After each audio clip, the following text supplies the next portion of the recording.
Initial reports from Squadron Leader Inerka of 2nd Wave. 2 airships struck an initial volley. Damage significant. Fires on board. Both may be considered combat ineffective. 2 shards lost. 1 shoot confirmed. 1 unconfirmed. Taking over Overwatch duties from Wave 1. Squadron Leader Turn confirms her intent to return for refuel and rearmament, with 1 local element craft. One of the Jellyfish's radio operators dutifully relayed. Current heading parallel to Jellyfish. Will reorientate for return once clear of city limits. Good, William thought, as Captain Nornhill acknowledged the report. Things were going well, or at least a given value of it. With that latest report, he was officially down 1/4 of his 40-strong shard complement. Meanwhile, the enemy shard presence had been reduced to just 2 craft who were in the process of being harried to their deaths, as of the last report. A win by any stretch. His Corsairs had traded quite well, given the sheer disparity in experience between his pilots and theirs, as well as the somewhat rushed nature of this whole deployment. He had certainly not planned for his pilot's first experience with the new Corsair C to be in a live combat environment, but here they were. He had no doubt that would be of little comfort to those families who would soon be having their daughters returned to them in boxes, but he'd long since made peace with that reality when he was 5 years old. No, this was a success in otherwise less than ideal conditions. Please be sure to congratulate Squadron Leader Turn on her success, and remind her of the importance of the local element's safety on the return flight, he said quietly to the woman next to him. His heart leapt into his throat when he'd gotten word of a craft bearing remarkable similarities to the Basilisk circling the city. Fortunately, while the Corsair C had little need of them, the squadron leader's craft were all equipped with signalling flags. To that end, it hadn't taken long for a short dialogue to take place between the 2 craft, one that had the Basilisk folded into the formation of the now returning Corsair Cs. Said woman gave him a quick salute before walking over to the captain's command throne to relay his orders, which admittedly seemed a little silly, given that she was all of 5 feet away. Alas, given the Jellyfish was currently in a combat environment, it wouldn't do for the Lord to be constantly pestering the captain with orders while she was attempting to direct the ship, hence the need for a go-between. A role that had until recently been filled by Alzenia, but the young woman had temporarily been removed from said duty while she processed their most recent discussion. Glancing back, he could see the trio of young women still whispering heatedly amongst themselves. "My apologies," he said quietly, as he rejoined them in their corner of the bridge. "You were in the process of saying something before we were interrupted." "Mostly that I fucking knew it," Alzenia said smugly. "I knew there was no way you could constantly be pulling new shit out of your ass without being harrowed." Well, that was a better reaction than he'd expected, really. "Really?" he chuckled. "Aren't you, worried? About my mental state? My future plans?" The High Elf scoffed. "You say that like it would be something new. I already thought you were nuttier than squirrel shit. This at least gives me a concrete reason as to why." "Indeed. It does go some ways to explaining your more peculiar behaviors," Marlene said slowly, as if she hadn't already known that he was harrowed. "If anything, the thing I'm more curious about is why you're not, well, insane." He opened his mouth, only for the Dark Elf to cut him off. "You're not, at least to my eyes, insane.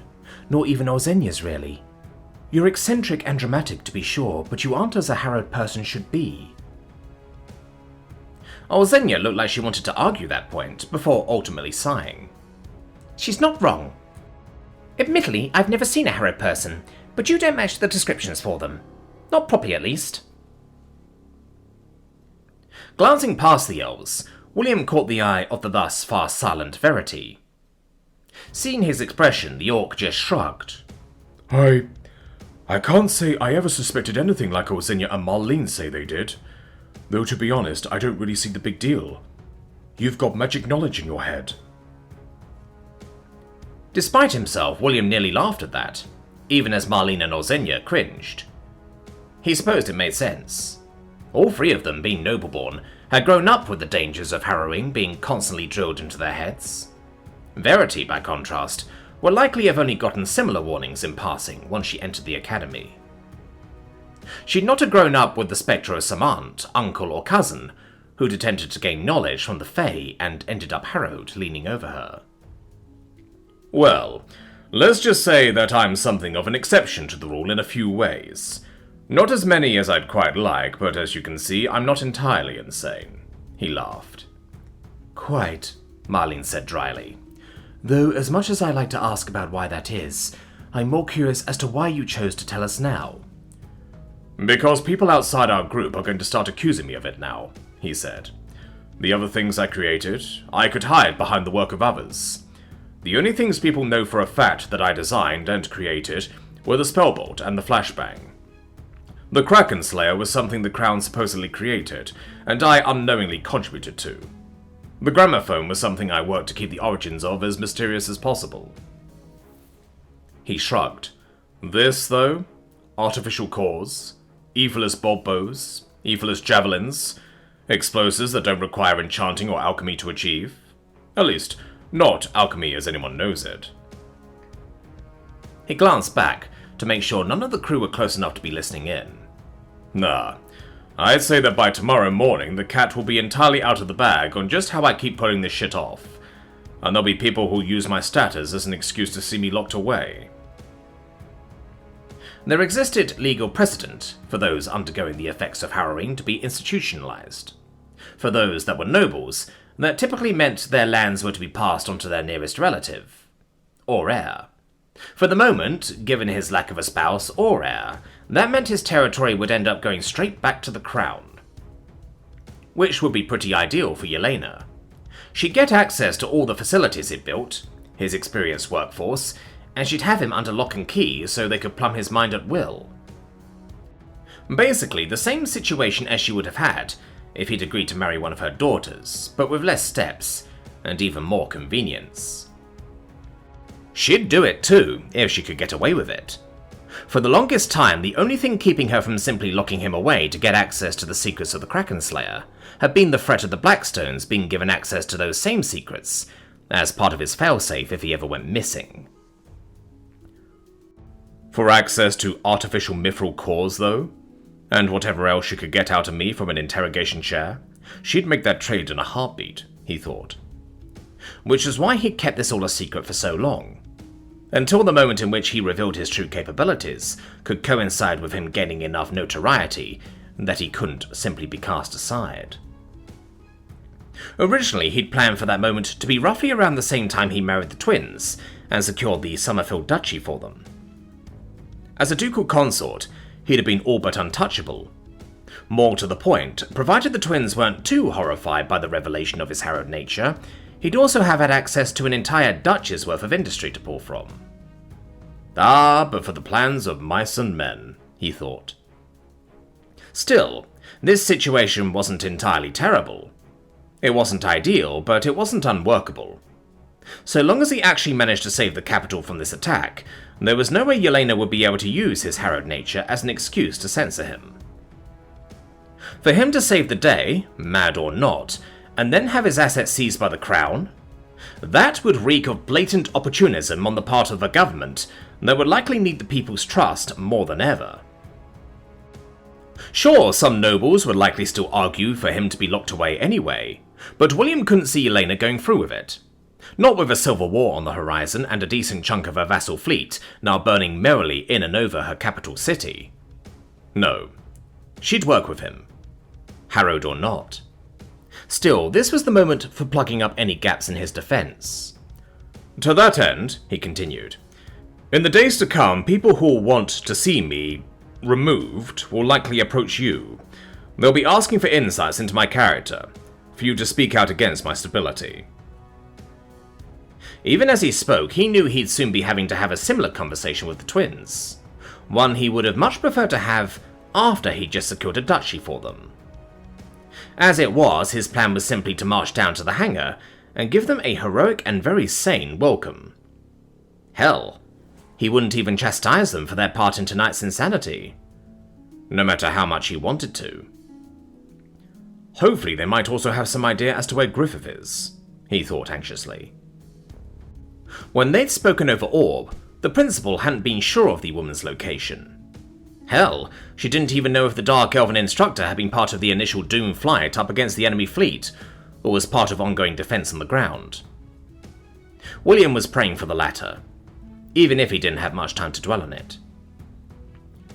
I swore an oath to aid you for aiding my family, and I meant it, Marlene said resolutely, before she shrugged. Besides, you already knew I suspected you were different. As far as I'm concerned, a confirmation like this changes nothing.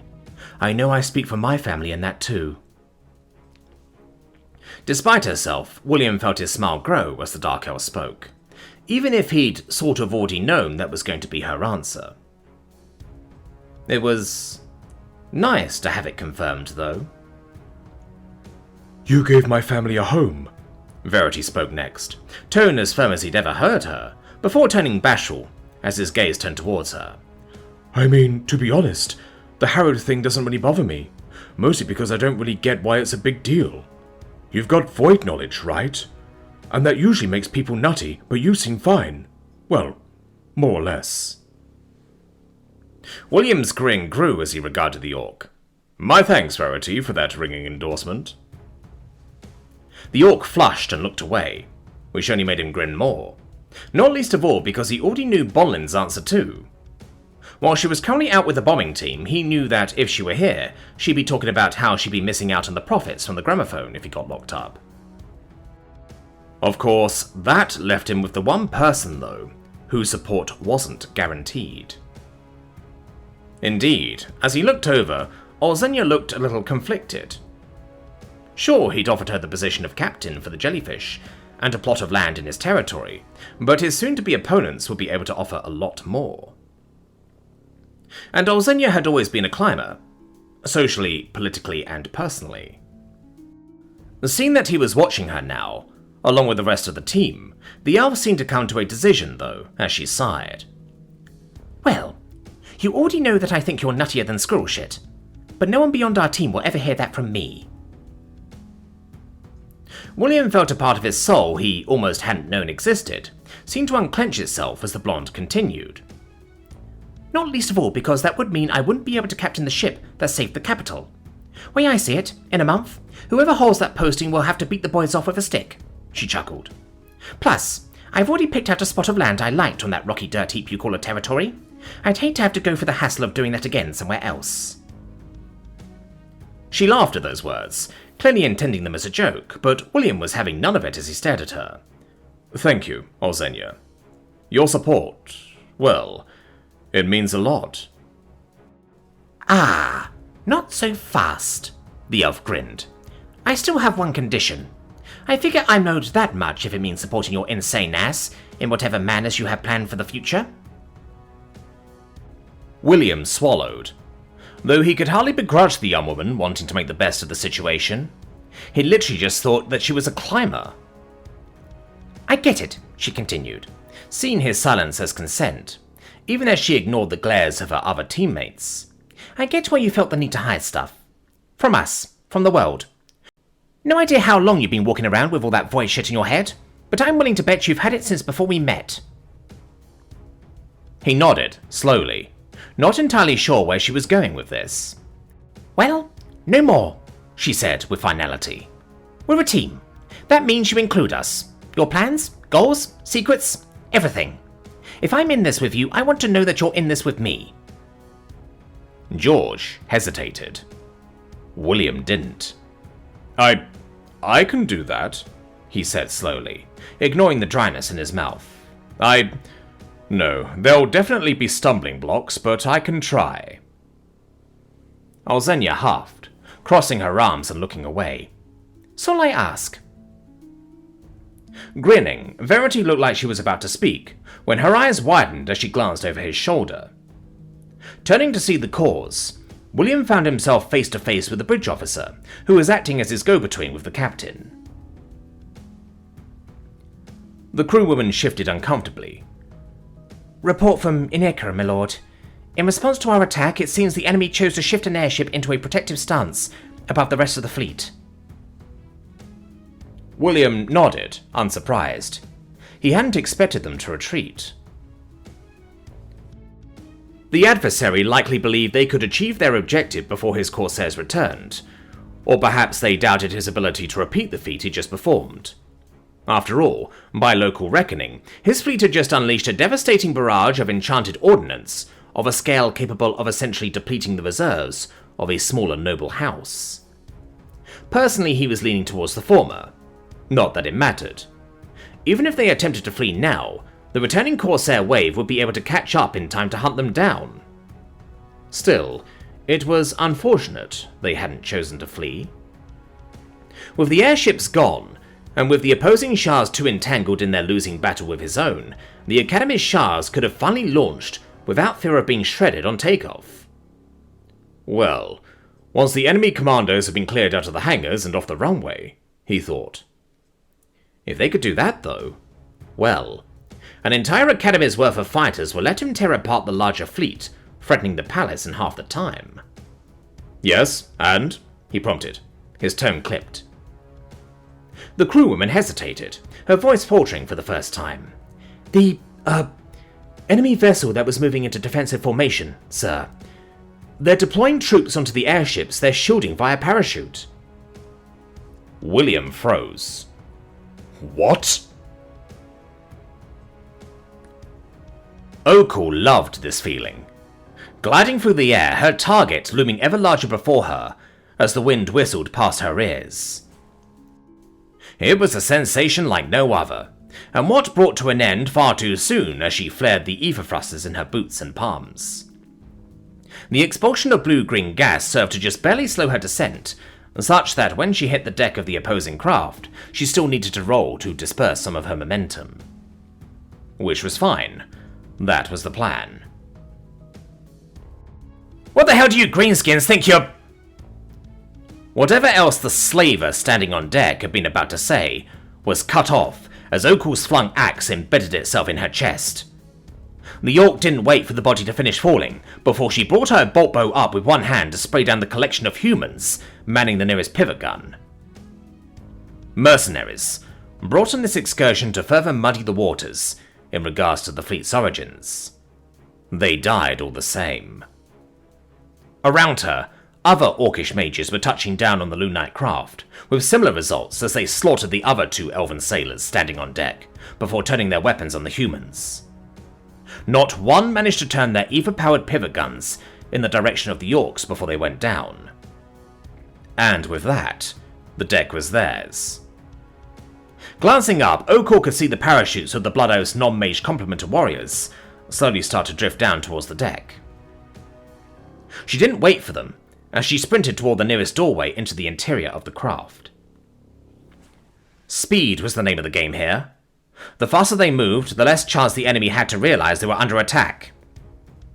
And a surprised enemy was much more easily slain than the prepared one, as exemplified by the sailors on deck. What's going on? Okul's slice sent intestines flying across the deck, as she reached the pair of guards manning a bulkhead door. To the second mercenary's credit, they recognized the folly of trying to draw against an enemy so close, and instead sought to tackle the orc before she could bring her axe back around.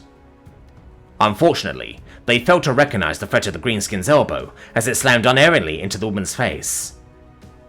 Blinded and stumbling back from the blow, the woman didn't see the blow that killed her, as Okul brought her axe down in the same location she just elbowed.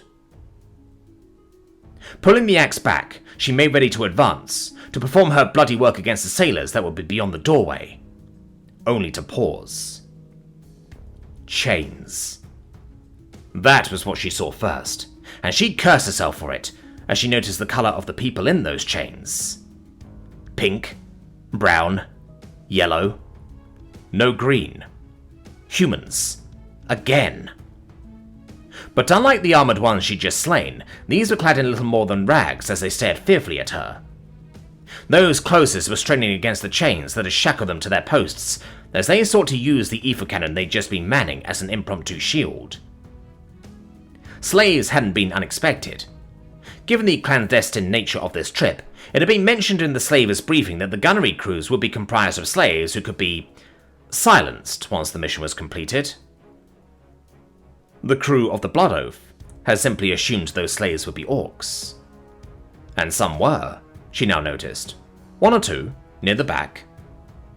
But most were human, or dwarven. Maybe. It was possible they were just short. Oko had never had much need to be able to tell the difference. This complicated things. The plan had been to take the slaves north with them, as new sisters for the cause. "You!" she said, pointing her axe at the nearest one. "Why are you chained up? The Lunite Carnate does not allow for human slaves." The young woman who she pointed at widened her eyes before speaking slowly. "We aren't slaves. We're prisoners. Or we were. Ship got taken by Lunite pirates months back. Then a few weeks ago we all got loaded onto these ships. Told we'd get to go free if we just..." Whatever else the woman was about to say stopped as another chained gunner shrieked. That warning saved Oko's life, as she dove to the side just in time to avoid an incoming lightning bolt.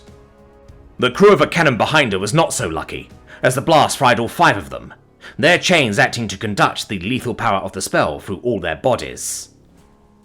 The nearest crews flinched back, now torn between hiding from the Orc border and the Elven Overseer, who had just emerged from another bulkhead. For her part, Oko started to chant her own spell from behind a wooden pillar, but mentally cursed as she glanced out and saw her new foe's lips were also already moving. She'd likely started chanting the moment her first spell had finished, which meant she'd be a second faster than Oko's own. Even as the Orc started to bring up her bolt bow to either kill the elf or throw off her aim, she knew she was about to be a second too slow. And she doubted her foe would miss twice. This pillar would merely provide a bit of extra shrapnel for when the woman's bolt hit it. Which was why the Orc's eyes widened almost as much as the elf's when the knife hit was stabbed in the stomach by one of those stick things cannon crews used to push in the cannonballs. The blow didn't look particularly hard, coming in at a slightly odd angle for the young woman holding the implement, but it was enough to throw off the elf's chant for just a second. And that was all Oko needed, as she both finished chanting and aimed her bolt bow. In moments, the slaver was pierced through the chest, not just by a shard of ice the size of her leg, but also 2 bolts. She dropped, likely dead before she hit the ground. And Oko was left standing there, breathing heavily as she realized just how close she'd come to death by allowing herself to be distracted by the ship's unexpected crew complement. For a moment, her eyes flitted to the human, a girl more than a woman, who just saved her life. And for her part, the brunette looked about as surprised as Oko felt. Whether for acting as she had, or that she lived to survive it, Oko didn't know. Grudgingly, the Orc nodded at the surprised human, though she didn't wait to see if it was returned. Instead, she reached down to grab the keys from the dead elf's belt, before tossing them to the nearest group of humans. "Unlock yourselves, but stay back and down. Others from my tribe will follow behind me, and you don't want them to think you're..." She didn't know what to say. Human? Not slaves? Part of the crew? Enemies, she finally settled on. That done, she didn't look back, as she walked over to the ladder the elf had climbed up and started clambering down. She had a ship to clear. The question of what would happen to the humans could come later.